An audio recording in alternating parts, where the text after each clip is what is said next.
在去七彩丹霞之前，我们转出了高速，现在要先去张掖市区里面逛一逛。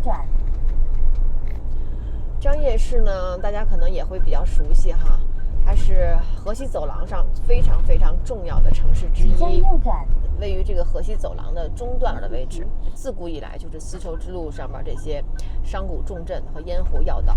如今是什么样子呢？我们就是特别想去市区里边看一看，感受一下它现在的风土人情，还是挺整洁的哈。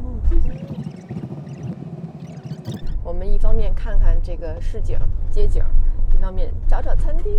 哎，我看见那个白塔了，那个可能是那个白塔寺。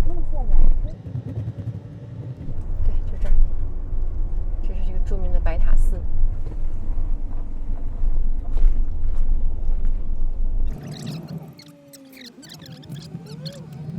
这是镇远楼，张掖鼓楼也是个鼓楼。作为这个环岛，这还挺有特点的。为了保护古建，独立出来，变成一个环岛。现在这儿已经显示是北大街，我们等于是把这个市穿城而过了，是吧？从南大街穿到了北大街。我们已经来到了张掖国家湿地公园。张掖国家湿地公园啊，这里边的特别之处在于，因为张掖本身是河西走廊的一个非常重要的一个城市，但是呢，它毕竟地处我国的西北地区，是个很干旱的地方。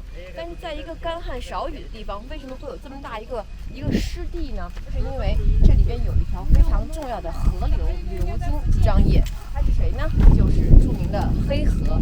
黑河是我国第2大内陆河。途经青海省、甘肃省，最后流入内蒙古的额济纳旗的居延海。就是因为有这样的一条重要的河流流经，所以才能够有这么大的一个湿地公园的产生。这也是我们今天觉得来到了张掖，务必要到这个湿地公园去走一走、看一看的原因之一哦。我们在2007年的时候就曾经去过额济纳，那会儿额济纳其实还没有现在这么火。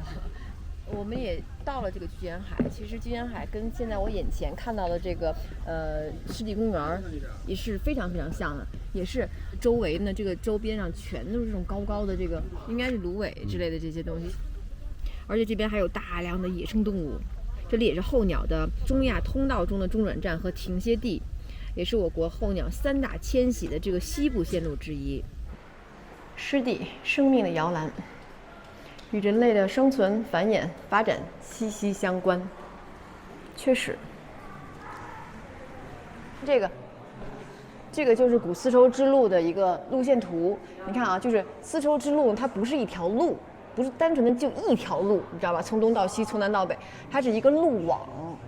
是一个路网，它其实中间有很多很多的节点，然后每个节点呢，慢慢要延伸出更多的点，所以就是慢慢的就交织出一个路网来。在这个路网上的呢，大家都在通过，比如说你看，西域的宝石，什么马匹，对吧？珊瑚、象牙，各种香料，什么葡萄，这样的这个，然后呢，中原地区的呢，药材啊、丝绸啊、瓷器、漆器这些东西呢，又运到国外去，所以它是一个特别重要的一个就是一个交通的一个要道，但它是个路网。